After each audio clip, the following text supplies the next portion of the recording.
Si vous aimez le chocolat, il faut à tout prix que vous testiez ces petits biscuits sablés enrobés d'un chocolat rocher praliné avec un cœur caramel. Vraiment, ils sont juste incroyablement bons, hyper fondants en bouche et craquants à l'extérieur. Ils ont tout pour plaire, alors n'hésitez pas à tester et me dire en commentaire si vous aimez la recette.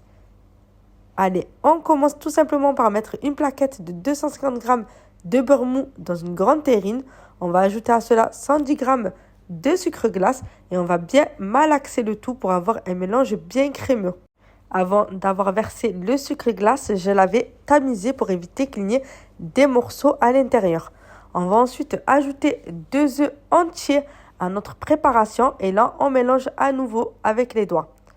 On vient ensuite mettre 100 g de maïzena et environ 350 g de farine tamisée. C'est très important de toujours tamiser les ingrédients secs comme par exemple le chocolat et la farine.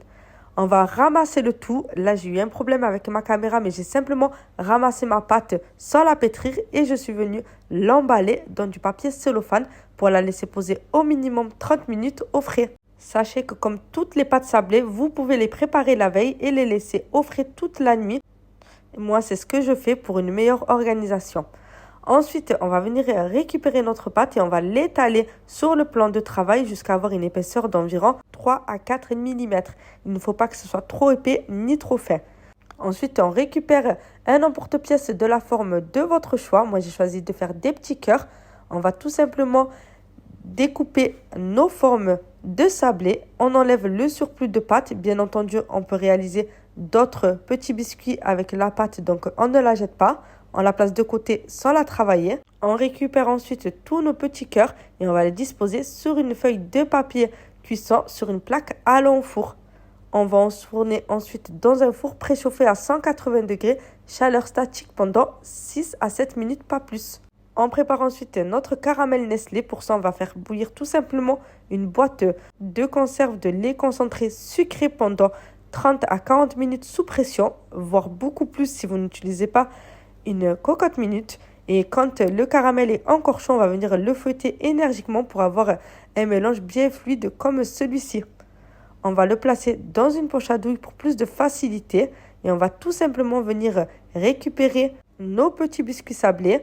On va venir préalablement préparer les paires qui vont ensemble pour ne pas se perdre et les disposer sur un plateau.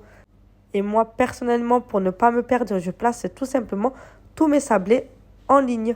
Je viens garnir de mon caramel Nestlé sur chaque petit cœur. Et ensuite, il n'y a plus qu'à refermer avec la paire correspondante. Aplatit légèrement pour bien le sceller. Et enfin, on les place de côté en attendant de préparer le chocolat rocher. Et pour ça, c'est très simple et très rapide. On va récupérer 340 g de chocolat au lait. On le coupe en petits morceaux dans un bol. Vous pouvez très bien le faire fondre au bain-marie, c'est comme vous voulez. Et pour ma part, je le place une première fois 30 secondes au micro-ondes. Je mélange légèrement et ensuite je replace une deuxième fois 30 secondes au micro-ondes. Et cette fois-ci, j'obtiens un mélange bien fondu comme celui-ci.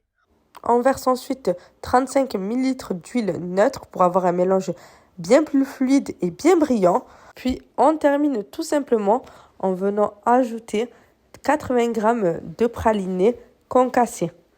On mélange encore une fois et il ne reste plus qu'à enrober nos petits biscuits sablés avec notre glaçage.